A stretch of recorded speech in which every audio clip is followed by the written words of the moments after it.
Hello, I'm Eileen McHugh with the BBC News. Italy has entered an even tougher phase of lockdown as the government clamps down on travel and businesses try to contain the coronavirus pandemic. Mark Lowen has the details. 2 weeks since the government imposed a nationwide lockdown, the restrictions are tightening further. A new decree from the Prime Minister closes all businesses deemed non-essential, aiming to reduce numbers of people mixing. Around 100 categories of company can stay open, ranging from food production to chemicals, energy to paper, car parts to the manufacturing of coffins. Italians are also now banned from leaving their own town to travel within the country. And in the northern region of Lombardy, worst hit by the coronavirus, all outdoor exercise is prohibited.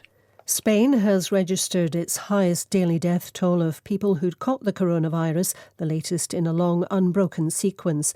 462 people have died in the last 24 hours, a rise of more than 26%. The number of new infections has also risen by more than 4,500. Hospitals in areas such as Madrid have been overwhelmed by the number of patients needing critical care. Richard Hamilton has more on how that's being reported. The newspaper El País talks about a seemingly unstoppable avalanche of patients and quotes from a doctor at a hospital in Madrid who said, "I've never experienced anything like it. We are overwhelmed. You can't even take a toilet break." Spain's Deputy Prime Minister, Carmen Calvo, has herself been taken to hospital with a respiratory infection and is being tested for coronavirus. Japan's Prime Minister has conceded for the first time that the Tokyo Olympics may have to be postponed. Here's our sports correspondent, Alex Capstick.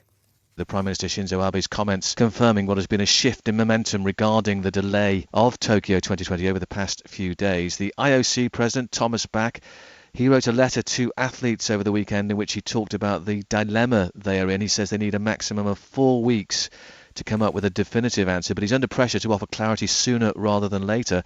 That's because Canada and Australia have warned they won't send a team to Tokyo unless it's postponed for a year. They said holding the Games as planned would threaten the health of their athletes. Olympic committees in Norway and Brazil, they've also requested a postponement.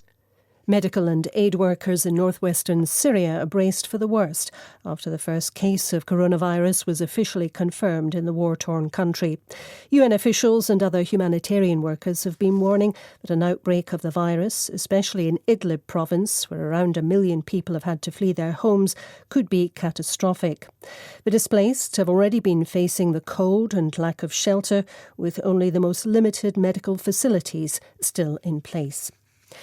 You're listening to the latest world news from the BBC. A court in the Netherlands has suspended until June the trial in absentia of 4 men accused of shooting down the Malaysia Airlines plane MH17. It was shot down with a missile over eastern Ukraine in 2014, with the loss of all 298 people on board. The case has been adjourned partly because of complications due to coronavirus restrictions and partly to ensure both the defence and prosecution have equal time to prepare. The mayor of Moscow has ordered all people over 65 and those with chronic illnesses to stay at home starting on Thursday as the number of infected Russians begins to rise. Sergei Sobyanin announced a hotline for those who need help with food and medicine deliveries. Nigeria has announced its first death from coronavirus, a 67-year-old man who recently returned from the UK. The disease is continuing to rise in Africa, with Botswana and Mozambique the latest countries to confirm their first cases. Islamist insurgents have seized control of a town in northern Mozambique, close to where foreign companies are working on a $60 billion natural gas project. Police say the militants staged an overnight attack on Musimbwa de Praia, taking a military base and raising their flag. Our Africa correspondent Andrew Harding reports. The attack began several hours before dawn. The insurgents appeared to be well armed, reportedly even using artillery, and quickly overrunning the town of Musimbwa de Praia.